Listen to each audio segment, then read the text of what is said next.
नमस्कार, नक्षत्र दुनिया चैनल में आप सभी का हार्दिक स्वागत है। आज के वीडियो में हम कुंडली के सप्तम भाव में शनि के प्रभाव के विषय में बात करने वाले हैं।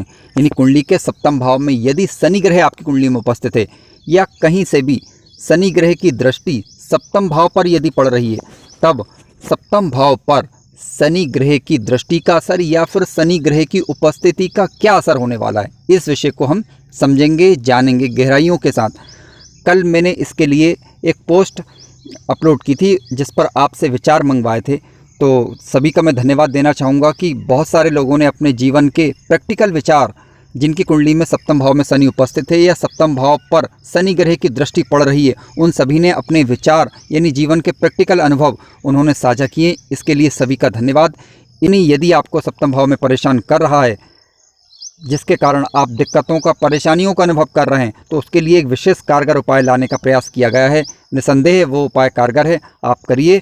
और यदि आप किसी प्रकार की समस्या से जूझ रहे हैं शनि से संबंधित, तो निसंदेह वो आपको लाभ देने वाला होगा, ऐसा विश्वास है।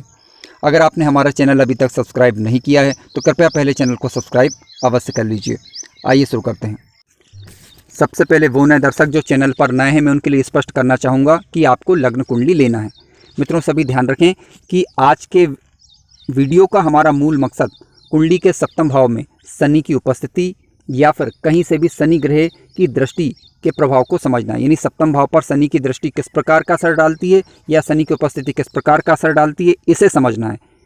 यानी शनि उपस्थित होता है या दृष्टि डालता है तब किस प्रकार के फल देता है, इसे समझेंगे। यदि नेगेटिव परिणाम आपको मिल रहे हैं तब आप किस प्रकार से इसके उपाय कर सकते हैं ताकि आप उन पीड़ाओं से मुक्त हो सकें या मुक्त होने का प्रयास कर सकें। काफ़ी कारगर वीडियो है, कृपया पूरा अवश्य देखें। देखिए, शनि ग्रह सप्तम भाव को कब प्रभावित कर सकता है? या तो वो सप्तम भाव में बैठा हुआ हो या फिर लग्न में बैठा हुआ हो, क्योंकि लग्न में बैठेगा तभी वह अपनी सप्तम दृष्टि से सप्तम भाव को यहाँ पर देखेगा। ठीक है। इसके अलावा पंचम भाव में जब भी शनि बैठता है तब अपनी तृतीय यानी तीसरी दृष्टि से सप्तम भाव को देखेगा।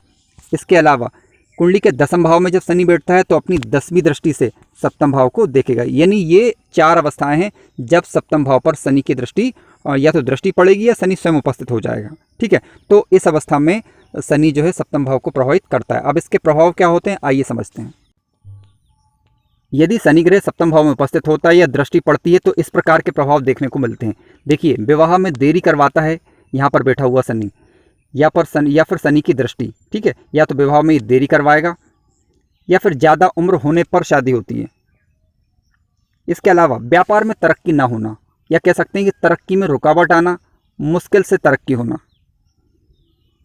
इसके अलावा वैवाहिक, यदि शादी हो गई है तो वैवाहिक जीवन में खटपट होना, मतभेद की स्थिति उत्पन्न करता है, क्योंकि शनि एक विच्छेदात्मक ग्रह है और विच्छेद कराने का कार्य करता है या फिर कार्य में देरी करवाता है। यदि अन्य ग्रह की उपस्थिति ठीक ना हो तो तलाक तक की नौबत आ सकती है। लेकिन वो कौन से ग्रह होते हैं जो इसके प्रभाव में कमी लाते हैं, उन पर भी विचार करने वाले हैं अभी हम। इसके अलावा किसी एक व्यक्ति की तबीयत खराब रहना या फिर कह सकते हैं कि बीमारियों के कारण परेशान रहना, इस प्रकार के सिम्टम्स देखने को मिलते हैं।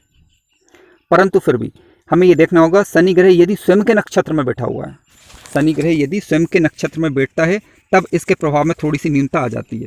जैसे कि शनि ग्रह के जो नक्षत्र हैं वो है पुष्य नक्षत्र, अनुराधा नक्षत्र, उत्तरा भाद्रपद नक्षत्र। ठीक है। पुष्य नक्षत्र, अनुराधा नक्षत्र, उत्तरा भाद्रपद नक्षत्र का ये स्वामी है। यदि इन नक्षत्रों में बैठा हुआ है तो नेगेटिविटी में थोड़ी कमी आ जाती है। देखिए, शनि एक ऐसा ग्रह है, किसी भी लग्न की कुंडली हो, चाहे वो मेष लग्न की हो, वृषभ लग्न की हो, तुला लग्न की हो, किसी भी लग्न की कुंडली में, यानी मकर लग्न की कुंडली तो हो तब भी, यानी मकर राशि का स्वामी तो शनि ग्रह माना गया है, लेकिन मकर राशि की कुंडली में भी नेगेटिव प्रभाव भी ज़्यादातर इसके देखने को पाए गए हैं। बहुत कम कुंडलियाँ होती हैं जब नेगेटिव प्रभाव शनि के यहाँ पर देखने को नहीं मिलते।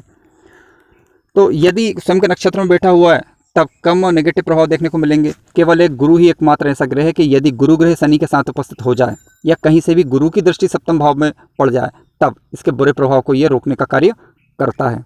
लेकिन मान लीजिए कि यदि आपकी कुंडली में शनि के नेगेटिव प्रभाव देखने को मिल रहे हैं, तब नहीं मिल रहे हैं तो फिर कोई दिक्कत नहीं, अच्छी बात है। लेकिन यदि शनि के नेगेटिव प्रभाव देख रहे हैं तब आप निम्न उपाय करेंगे तो काफ़ी हद तक आप राहत महसूस करेंगे, ऐसा विश्वास है। अब मित्रों, जो भी व्यक्ति शनि की पीड़ा से परेशान है, विशेष रूप से सप्तम भाव में शनि के बुरे प्रभाव यदि आपको देखने को मिल रहे हैं, तब तो विशेष रूप से करना ही करना है आपको कि शमी का पौधा लाएं, किसी गमले में लगा दें और अपने घर के मुख्य द्वार के बाहर की साइड, अंदर की तरफ नहीं रखना है इसे, बाहर की साइड रखें आप बगल में, और शनिवार को जल चढ़ाएं। शमी के पौधे को जल चढ़ाएंगे जब आप, तो शनि से मिलने वाले प्रकोपों में एकदम कमी आ जाएगी, यानी इसके बुरे प्रभाव आपको देखने को फिर ज़्यादा नहीं मिलेंगे। यानी काफ़ी जो नेगेटिविटी है घर की वो ख़त्म करता है शमी का पौधा, काफ़ी कारगर माना गया है। आप लगाएं, ध्यान रखें, और शनिवार को कम से कम इसे जल दें। इसके अलावा आप चाहें तो पीपल के वृक्ष को भी जल दे सकते हैं, विशेष रूप से शनिवार को।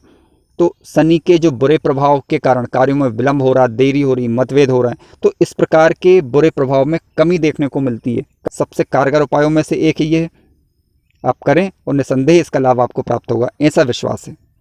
यदि आपको कार्यक्रम अच्छा लगा है तो कृपया चैनल को सब्सक्राइब अवश्य करें, वीडियो को लाइक करें और शेयर करें, और अपने विचार कमेंट्स के माध्यम से अवश्य बताएं। धन्यवाद।